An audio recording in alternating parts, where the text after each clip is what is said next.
Good morning, everybody. I see everybody's logging on here. It's good to see everybody this morning. We're having a few technical difficulties this morning with our speaker, and we have not been able to get them on the call yet. So I apologize for the delay in this, and they're still feverishly trying to get the connection right now. I guess this is what happens when we try to have people on the line from all over the world, but so we apologize for the technical difficulties we're having. And like I said, it's good to see everybody, and thank you so much for being patient. So we're still gonna give people a few minutes here as people are logging on. We'll admit them in from the waiting room. But in the meantime, while we were waiting for our speaker to try to get on the line with us, I thought maybe I'd just introduce all of us here from IEF. There's three of us that basically are employees here at IEF, and my name is Julie Bates, and I'm probably the newest employee here. And if you are a donor to IEF, you've probably received emails from me. So I'm the donor relations manager, and I've been here for about a year and a half. And we also have on the line Sarah Conley, who's our conservation coordinator. So a lot of you, if you've been around and been a supporter of IEF for a while, you've probably run across Sarah or heard Sarah's name. And we also have on the line our executive director, Miss Deborah Olson, and she is there. And she's been the director for probably since the inception of IEF. All right, well, I think we actually have Nikita from CLZ finally here. We are so happy to have her. Hey. Hi, everyone. Hi, guys. Hello. So our technical difficulties, I think Debbie, Julie, and I were all kind of vamping a little bit, telling a little bit background about CLZ and showing some of your project videos. So we are so happy to have you. Really sorry about all that. Yeah. I think there was a bit of time difference miscommunication that we had. So sorry, everyone. Well, we are so happy to have you here. Thank you. So why don't we let you take it away? Because I know everyone so far has been so interested in your work and asked a lot of great questions. We gave a little intro about the patrols and about the canine units. You just saw that video that you guys shared. So go ahead and you can share your screen or do whatever you had planned. Thanks so much. And again, so sorry for being late. Let me share my screen here. Is there the option to share screen? Share. Sorry, I'm just trying to, we put together a little presentation. And so we just wanted to share that with everyone. Yeah, I thought it was stop. Sounds like presentation open. Okay, so we just wanted to give everyone a little background on CLZ and what we do and how we work, and to discuss how the International Elephant Foundation have supported us and our work in Zambia and ultimately with wildlife conservation across the landscape here. Right. Nikita and I are just going to try to split this up a little bit. My name's Ian Stevenson, the CEO of Conservation Lower Zambezi. I've been down here for 20 years, and it's sort of home to me. I think one thing that's really important to understand is why an organization like Conservation Lower Zambezi, or CLZ, is here. And it's basically the governments don't have the resources to put into the full protection and awareness raising and community engagement and everything to manage their wonderful resources that they have. Zambia's got some of the biggest open ecosystems in the whole of Africa.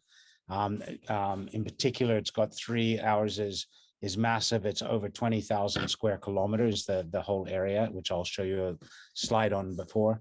And because they don't have those resources, a lot of the stakeholders in the area, they got together, they formed Lower Zambezi 27 years ago, I think it is now. And we now give a lot of input into this area and a lot of protection.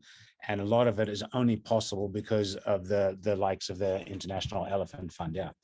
So our three main areas that we work in are wildlife protection, environmental education, and community engagement.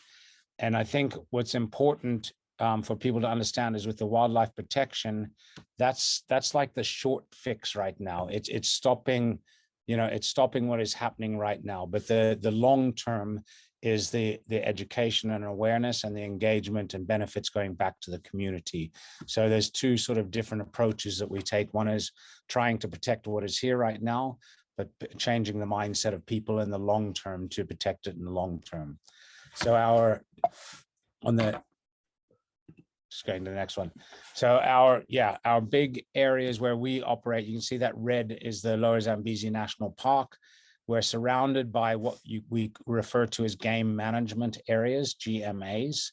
Those game management areas are mixed utilization areas. So there's people living in them.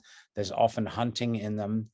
There's photographic tourism in them. In some of ours, there is agriculture, etc. So they're mixed use areas, and they create buffer zones around the national parks. And if you look at those sizes on the right hand of the screen, you'll see it's almost 20,000 square kilometers, which is, I mean, on a global scale, are massive, big ecosystems that we're trying to protect. Yeah. So on the wildlife protection side, we've got a multiple sort of bag of tools that we use. The traditional boots on the ground, the foot patrols that we support, which is the Department of National Parks here. They have their personnel and trained personnel, but they don't have the resources to get them out there in the field. So we help them with things like uniforms and equipment and rations and communications and vehicles and fuel and all of that sort of thing. So that's the real sort of basis of what we do. And there's no way to get around that. It's not necessarily the most effective way to protect the area, but it is, it's something that really needs to be done.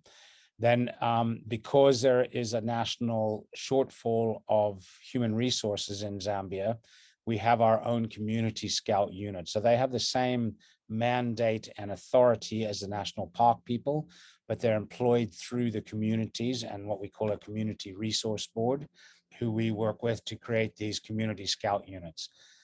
We've got Zambia's first all-female unit, which is quite cool. That's what the photo there is of the community scout unit. Back to work. So you want to make sure that you give them the opportunity. Sorry, is there a question? I think someone accidentally unmuted themselves, but don't worry. Keep going, guys. That's all right. Let me finish this one little one, and then I will ask quickly, because I think that's a good point, that we would like people to be able to ask questions as we're going along. So as I was saying, the community scout unit, they're from the community, same mandate and authority as the national parks rangers, but they supplement basically the rangers because there is a lack of personnel in the field. So they're out there protecting the areas that we operate in as well. We pay them and manage them and help them, etc., equip them, etc., and do all the training. And it's really cool to have Zambia's first all-female teams in there. So before I go on to the other little bits in the toolbox, is there any questions right now? If anyone has any questions, you can put them in the chat or you can unmute yourselves. Okay, if there's nothing coming up, I will just continue on and we can leave some questions for the end. Yeah. Absolutely. So one of the other areas is aerial support. So Conservation Lower Zambezi has a plane that does a lot of wildlife monitoring, but also that plane is responsible for finding about 50% of the illegal activity in the area. We supplement that plane with helicopter operations 2 or 3 times a year. We bring them in because of the accessibility basically allows us that accessibility into some of the big remote areas of where we are. And then we have a detection dog unit, which I think Sarah has already spoken about, something we're really proud of, heavily supported by IEF and the Berry Foundation. So that is, we're incredibly appreciative of that. And it's one of our flagship sort of tools that we have. It doesn't fix everything, but it creates a huge deterrent in the area. And as a specialized unit, they're one of the most successful of all of the units that we have at Conservation Lower Zambezi. So we have 3 dogs. We have 4 handlers that operate those 3 dogs, and they work mainly around the national park, in the national park as well, but mainly around it. So hopefully sort of stopping the activities before they happen in the park. And they've been incredibly successful over the, I think it's 5 years now we've had them running. Yeah. And then we have a rapid response unit. They're similar to the canine unit, except without the canine.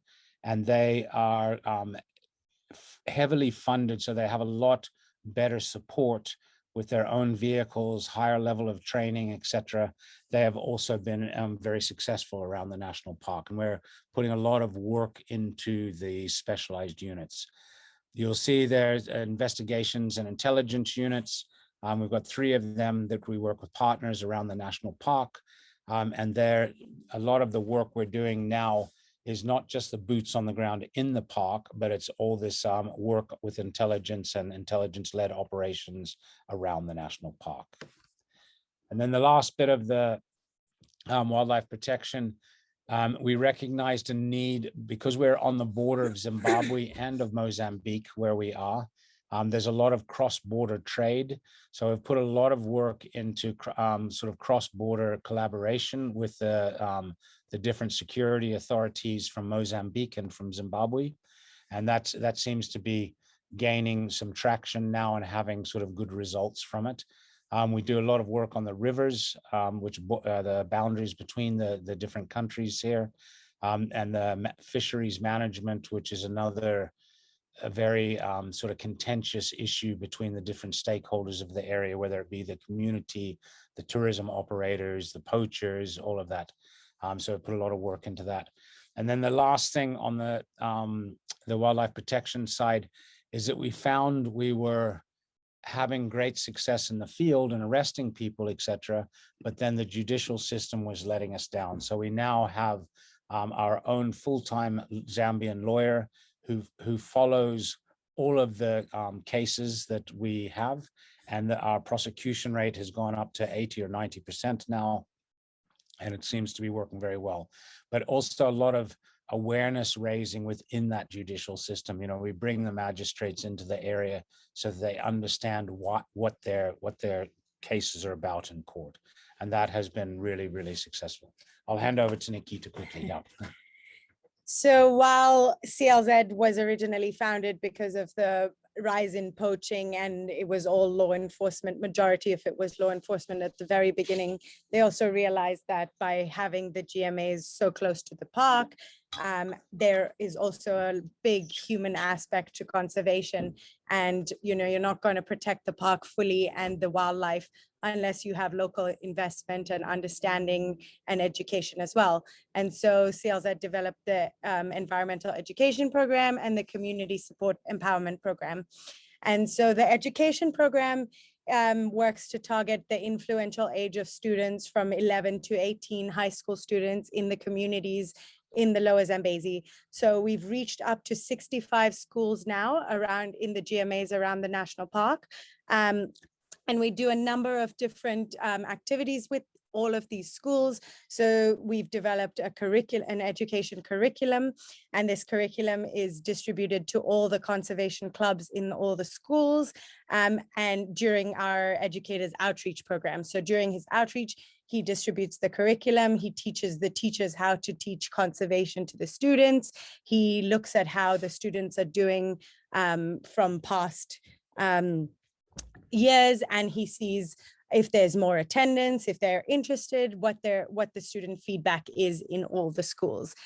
Then we also do school visits. So every year we bring in 6 school visits a year from the different communities, and each school visit has 24 students and 4 teachers. And during this time, they get to come to the Lower Zambezi, they go into the national park, they see wildlife in their natural habitat. Usually these children are growing up in communities where wildlife is seen as very negative, because there are a lot of subsistence farmers, for example, in these communities, and their parents' fields are being raided by elephants. And so the parents hate elephants, and there's a lot of negativity. Whereas when they come here, they get to experience it in its the wildlife in its natural habitat. They understand a little better about what conservation means, what alternatives there are. And so there's a lot of experience that they get firsthand by being at the CLZ base camp and experiencing these things. And then we also do a teacher training, because the teachers that teach these conservation clubs are just regular everyday math and English teachers from these schools. And so basically we bring them in every year to teach them how to convey these conservation messages to their students. And we've always wondered, how is the best way to evaluate an environmental education program? And one of the nice things we say that does happen and we see in the Lower Zambezi is that students graduate from high school and grow up to be guides in the Lower Zambezi, and they grow up to work in law enforcement in conservation. And so they are growing up to work into these green jobs that we were hoping, rather than growing up and being involved in poaching. And another thing we do in our education is scholarships. So through a few different donors, we support high school students in finishing their schooling, to encourage education, to encourage students to continue their education and finish. And we also support 3 university students who are studying wildlife conservation at a university in Zambia. And the hopes is, again, that they grow up to contribute to the area that they grew up in, rather than negatively contribute to that area. And then one thing our education program has developed is ICT-based learning. So our whole curriculum, our education curriculum, has been developed into 5 modules onto tablets. And so students now get this other level of learning when they come to the CLZ base camp, or when our educator goes on outreach, and then they're able to understand the lessons that we're teaching by using these tablets and learning how to answer questions on them and interact with them. And we've noticed that ever since we implemented tablets into the schools, the attendance rates have gone up. They're more interested, they're more engaged. And so that's been a really interesting thing to learn. And we also developed an HIV and AIDS curriculum on there, which is now our 6th module, because it's always important to emphasize those issues with these children from these villages where these things are still very prevalent issues. And so we added that curriculum in. And then also to do with our communities, we do a whole community engagement or empowerment program. And as I mentioned earlier, there's a lot of human wildlife conflict in certain areas where elephants raid crops, hippos raid crops, and then the communities want to do retaliation killings and things like that. And so what we do is look for alternative livelihoods. In some case, we do a number of things because everything has to work together.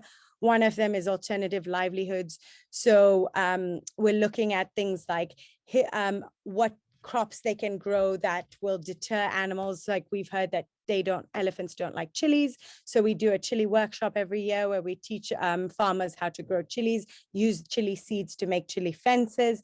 And now they also use the chilies as a cash crop and are profiting from it. So it has a few more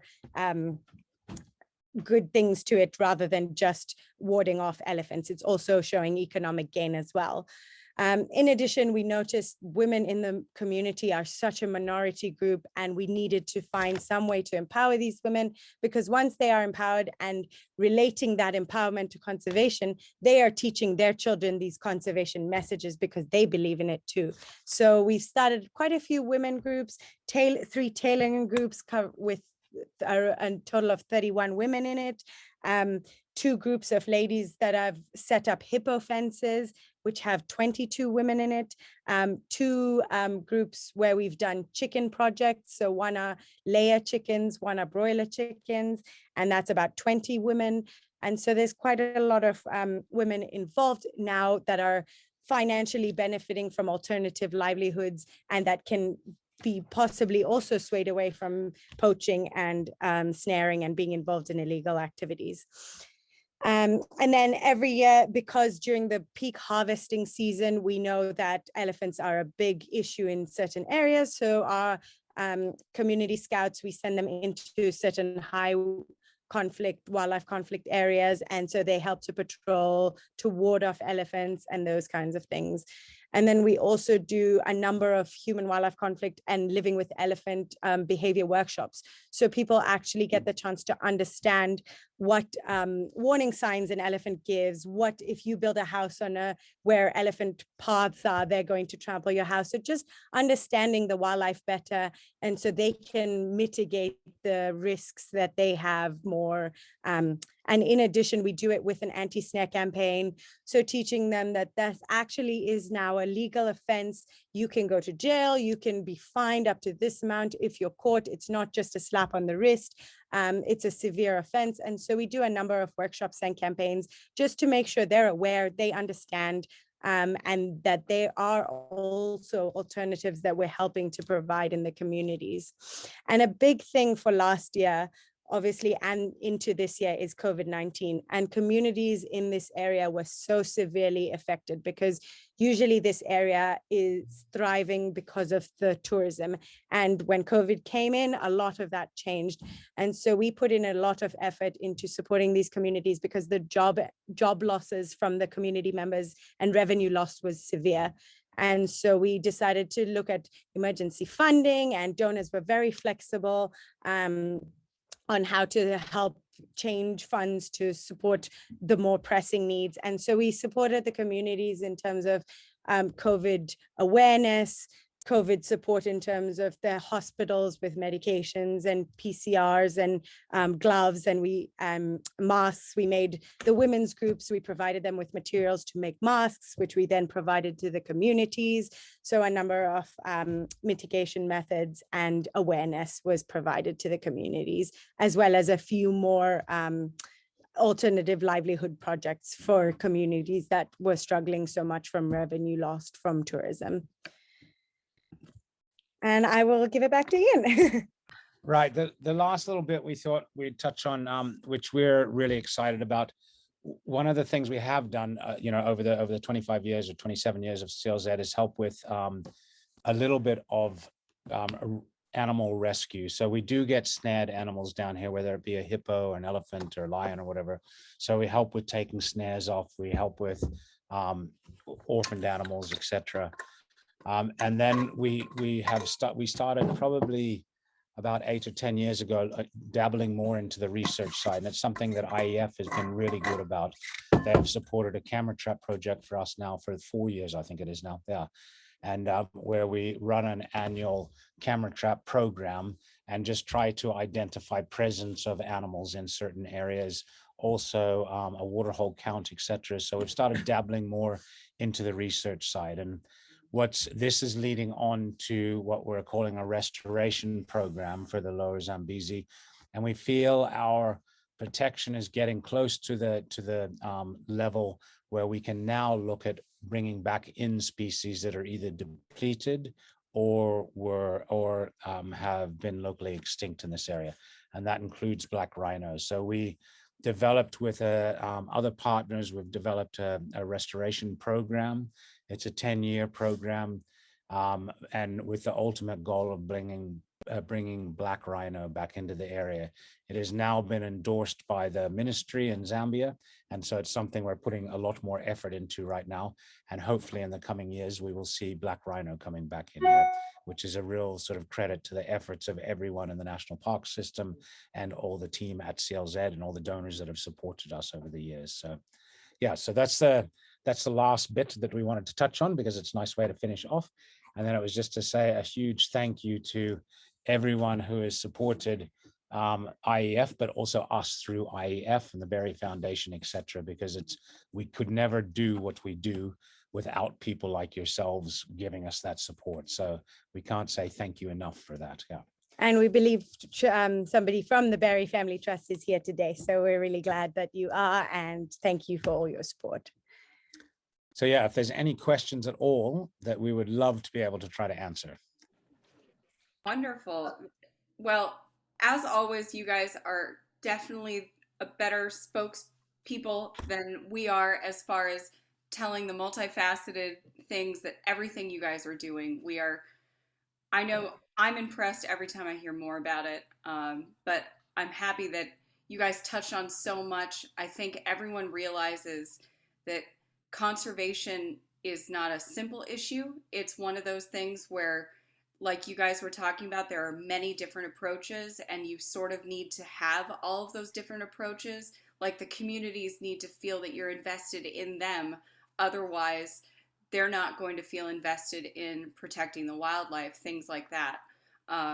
So we have some questions, and then we'll ask people to unmute and ask, but we had one person ask, what are the 3 main obstacles to elephant conservation, and what would your miracle solutions be? Like pie in the sky, anything you can think of. Wow. Yeah. Difficult one. I think that, you know, the poaching, I'll start on one and make it more difficult for Nikita. Yeah. You know, the reality is that the poaching of elephants is a big issue. It comes because of poverty. It becomes because there are very few alternatives to the people here. And then I think the second big threat to the elephants is the lack of habitat. As the habitat is shrinking all over Africa, that ability for elephants to survive in large numbers and move within areas and ecosystems is shrinking and more difficult.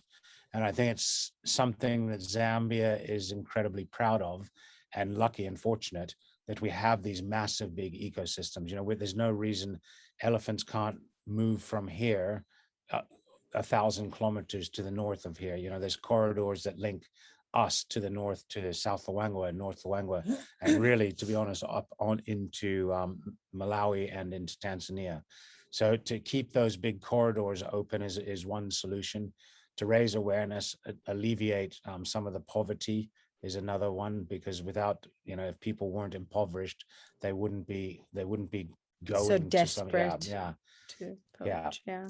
So those are probably the big areas. I don't know if you want to add anything to No, that. I think that is one thing. And, you know, something that we've seen change, obviously we've managed to see how the elephant population or the elephant poaching has decreased through efforts, through also international efforts where the demand in ivory dropped. And so it was globally after 2016 rates were high Africa wide, and then we've seen a decline in elephant poaching, which has been amazing. But we've also suddenly, between last year and the year before, we noticed a difference in elephant poaching, and it's all to do with poverty, like Ian said. But you know, before it was because there was demand of ivory and they could do that, but now we're finding because of COVID, people are just poaching for their meat now, and ivory in some cases are still intact, and we think certain elephants were poached for their bush meat and to feed families at a critical time. And so it's all really complex, like Sarah said, when it comes to why people are poaching and the drivers, and having methods in place to tackle all of those things, because they're different drivers at some point, but it does all lead back to empowering communities, giving them economic gain and income and opportunities, healthcare, education, all of those things. Yeah. Thank you. Yeah. I think Debbie had a question. Yes, I've become much more aware in our work throughout Africa about young women as they mature, as they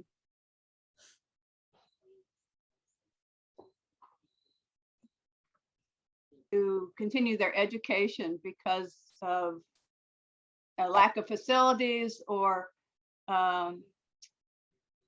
the fact that they are now maturing into womanhood, and there is a problem with them being able to take care of themselves while at school. So I saw your picture of those young girls going to school, and I was wondering, are you having the same problem? Is that also an issue in your area? Yeah, so I don't mind That's really nice. answering this for you. Absolutely. In the communities here, still early child pregnancies are such a big issue, right? Women empowerment as well, women perceptions of their roles in these communities are still very, let's say old school. And so that is still absolutely a problem. And so that's why in everything we do, we try to encourage moving away from those ideals. So in the scholarships that we're supporting these school children, there are female students that are being supported. And it's also with the caveat that, we're teaching you about using contraception and being careful not to fall pregnant and all these things. And in the hopes that we are also supporting your education so that you can go further and do something with your life, and showing them role models of people, Zambians as well, that have done this and what they're doing and what they're able to achieve. We also, we just, like Ian was saying, we just established Zambia's first female community scout unit, and they're all young girls, and some of them have children and some of them have incredible stories to tell. But they applied, they trained in the same training program that they trained men in, and they survived, and now they are this unit, and they are fierce and they are pretty strong. Sorry, it says my internet is unstable. Can everyone hear me? Yes, we can hear you. Okay, yeah. So we're just saying they are, we are showing these community scouts that are now established are also going to be role models for the other women in the community, the other young girls in the community, showing them that they have opportunities, they can do things. And so in every aspect of community work we do, there's a very big women empowerment part from the education program straight through to the community program. We engage women in everything because that is still quite a big issue. Thank you. Yeah, well, it just goes back to the fact that it's really hard to get people to care about wildlife when they have practical issues in their own life they have to deal with, right? So you need a holistic view of conservation. Let's see. Does anyone else have any questions? Does anyone feel like unmuting and asking our gracious, wonderful guests?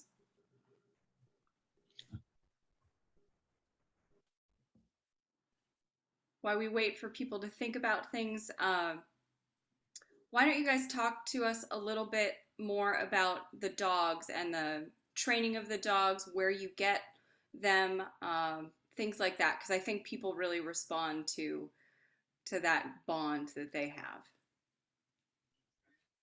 Okay, yeah, I think dogs are in Africa. Dogs are relatively new. I mean, they've been used in the drug enforcement agency for quite a long time, at borders in some of the higher sort of profile countries like South Africa, etc. But in the conservation circles, they're quite new, and they were starting to be used, I think, probably I'd say 5 to 10 years ago, and we got ours about 5 or 6 years ago, and they're imprinted on, you can imprint them on however many scents you want, but it does become quite confusing for them if there's too many. So we've started with scents such as rhino horn, which is one of the big trade items, ivory, obviously, bushmeat, and they can differentiate. They don't know it, and sometimes they get confused, but we imprint them on game bushmeat. We don't imprint them on domestic, like cattle meat. So they will pick up the game meat. But the problem is, how do you get the courts to know that the dogs know the difference? So there's a bit of work now being done on that too, on the whole judicial side, so that the dogs are recognized as a like a professional witness in a court case, for example. So that's one of the big things. They're also imprinted on pangolin scales, which are now, I don't know if everyone's aware, but they're the sort of largest traded illegal wildlife product in the world now, pangolins and their scales. They're imprinted on guns and ammunition, and which is quite interesting because when you think about it, guns and ammunition, it's a scent from the gunpowder, etc. But it's also steel, it's also brass, it's also copper, all those. And if you put them in a room to check a room, and there might be a light switch, and that light switch has copper and steel and some of those things in it as well, but they don't indicate on a light switch, but they indicate on a gun or ammunition or whatever it is. And how their brain works and how those receptors work, I don't know, but it's quite impressive to watch them working. Yeah. And then the last thing that we've imprinted them on a couple of years ago was pelts. So it's skins from the likes of leopards and lion. The tiger trade from Asia was a big illegal trade item quite a long time ago. As the tigers have diminished, people are replacing it with lion bones and lion skins, etc., for a lot of that traditional medicine. So the illegal trade in big cat skins and big cat bones and body parts has increased hugely. So we've imprinted them on those too. So those are the main 6 products. They work. We try as much as possible to have all of their operations intelligence led. So the canine team have a network of informers. They might hear about ivory being moved, for example, in a taxi from A to B. They have to then work out how do they put a roadblock up, how do they get the warrant to stop that vehicle or to go into a house or whatever the case is, and then put the dogs on it and find where the illegal item is stashed or stored. And that, a little bit like the States, the poachers are now big, level syndicates. They're very sophisticated in how they operate. They're very sophisticated in how they hide items. They might put them in a stash of fish that is moving. So they'll put bushmeat in the middle. It's surrounded by fish, which is legally allowed to be moved. But the dogs have to be able to pick up the difference between that dried fish and the dried bushmeat that's within that. Yeah. And they've been successful in that. Not, we don't know if it's always, but they are incredibly successful. So they're, and I think something, maybe the last little point, and people often say, is it worth it? Because they're an expensive tool to have. To set them up is incredibly expensive. Not so much the buying of the dog, but the training of the dog and maintaining that level is very expensive. So is it worth that? And I think what makes it worth it for us is A, the success, which has been incredibly high, but B is the deterrent factor. And I think with any force, police force or law enforcement force around the world, what you're trying to do is make it harder and harder and make it to a point where it is not worth someone's while to take that risk anymore. And so the dogs have helped with that a lot. If people know there's dogs, they question doing it. It's one of those added sort of deterrents for them. So incredible unit that we've got. And if anyone's got any questions on that too, you can see we all enjoy our dogs. Wonderful. We do have a question. April, would you like to unmute yourself and ask your question? Yes, thank you very much. This is April Yoder, and I was just curious, who does the initial training for the dogs? Hi, April. There's a few different people who do it. We ended up going with a dog vendor and trainer who's actually Zimbabwean, but living in the States. So he does from an organization called Invictus Canine. He lives in the States, works with the police and the military in the States, but does a lot of work in Africa now with conservation dogs. So when you first get the dogs, there's quite a long period. It's usually around 3 months to do that initial imprinting of the dogs. And then twice a year, we get that same vendor to come back and do refresher courses for the dogs. Yeah. and it's not just training of the dogs, it's training of the handlers on how to handle the dogs. It's training of them the handlers to understand how to read the dogs and how to make sure their dogs are settling in this environment. Our dogs came from Holland, right? So they have to settle into the heat stresses that are here, the different altitudes and things like that. So there's a lot of all of those things come into training as well. Thank you very much. We have another question. Someone's asking, can local dogs be trained to do this work? Maybe why get dogs from outside of the region? So yeah, that's a great question, and it's something that we've actually invested quite heavily in and put a lot of time and effort into it. Dog breeds like the ones we bring in from Europe, they've been bred to have a certain level of drive in them. Okay, the dogs, the local dogs, and they're actually a recognized African breed now. They're called Canis africanus, and we call them a village dog, but they are a recognized breed. And when we first started our dog unit, we decided to, because this Invictus canine, the head instructor, Jay Crafter, he said to us, let's have a think about trying domestic local dogs.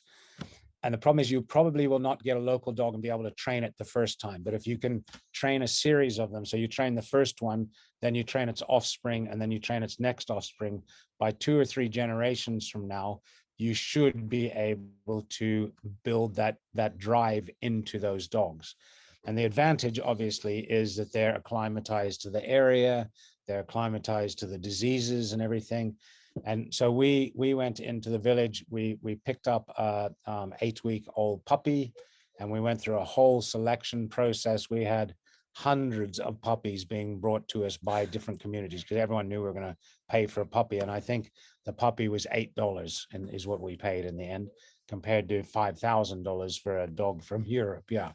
So, and we brought it in and we had it for about 10 months. And that dog would detect, it would put its nose into a tube, and it would know which tube had the meat in it. So it was getting there. It also was able, as a 10-month-old, it was able to do tracking of about 0.5 kilometer, and it would follow tracks. And it's amazing to watch how you train that from a little puppy up to the point where it can track. And we were all so excited about it. It was a little bit of a problem with socialization because the local village dogs are very timid dogs. They're very scared. That they're not treated. They're treated differently than, say, one of the dogs from Europe, for example. And then, really sadly, at 10 months old, it ended up getting a worm in its spine, and it was inoperable. And we ended up having to put the puppy down. Yeah, and it was one of the most horrible things I've gone through with any of my animals that I've ever had in my life, and it was absolutely terrible because it was an incredible dog. And the problem is the investment to do that is quite long term and it's quite high. And so you really need someone who that's what they want to do, I think. And so we did talk about it again. We brought in 2 more dogs about 1.5 years ago, something like that. Yeah. And we talked about trying it again, but we actually didn't end up doing it. But it's definitely possible, but it's a long-term and expensive initial investment. But I think, ultimately it is a solution to make it cheaper and easier, and the dogs are more conditioned to the environment. Yeah. That was a long answer for a short question. Yeah. No, that was great. I think people like hearing the details and hearing about the sort of trials and tribulations that everyone goes through to get these results. It's important. We have another question. Sylvia says this presentation is most informative and she's intrigued by the conservation clubs in the schools. Maybe you can talk a little bit more about those. Yeah, sure. So in the Zambian schools, this has actually always been a Zambian part of a Zambian curriculum. It's called the Chongololo Club. Chongololo is this little centipede in Zambia. And so every school has this club. So it's basically a conservation or environmental club. And so what we did was we tapped into this conservation club because it's basically already an established club in all the government schools. So we go into these conservation clubs, and that's who we work with. So when we went into the schools, we knew they were already established clubs because it's always been a running thing for years within the Zambian curriculum. And so that was an easy way into all the schools. And so, yeah, now through our education program, we've brought in our curriculum, which is a bit more conservation focused, which, you know, in schools in Lusaka, in the capital city of Zambia, it makes sense for them to have a broad environmental education program. But with here, these are kids growing up in communities where there's elephants and where there's all these big things that will either affect their lives or they can affect the wildlife's lives. And so through this conservation curriculum that we've developed, it's a bit more specialized to the areas. And so they get a bit more understanding of their localized situation. And so, yeah, through that, we've grown the program. It started off with fewer schools, and then every year our educator grew his reach to more and more schools. And now we're reaching about 65 schools in the area. And we use the clubs also to identify the students that we bring to CLZ. Yeah. So they will have quizzes, and the ones who do really well and perform really well within their clubs, they're the ones who are selected to then come down to Lower Zambezi and stay at our camp and go into the park and do their game drives and their lessons and everything. So it works really well. So I think we have one last question, and then we'll probably let you go unless this brings up more questions. But I was wondering, are you part of the Transfrontier Boundary Project, the Kavanga Zambezi Transfrontier Conservation Project? Yeah, we are part of what they call a TFCA, so a Trans Frontier Conservation Project. Yeah. Area, but it's not the Kavango one. We are an extension of the Kavango one, so it finishes just outside our area. In some broad senses, when they look at ecosystems, they do include the Lower Zambezi, and then other ones they don't. It's a smaller area.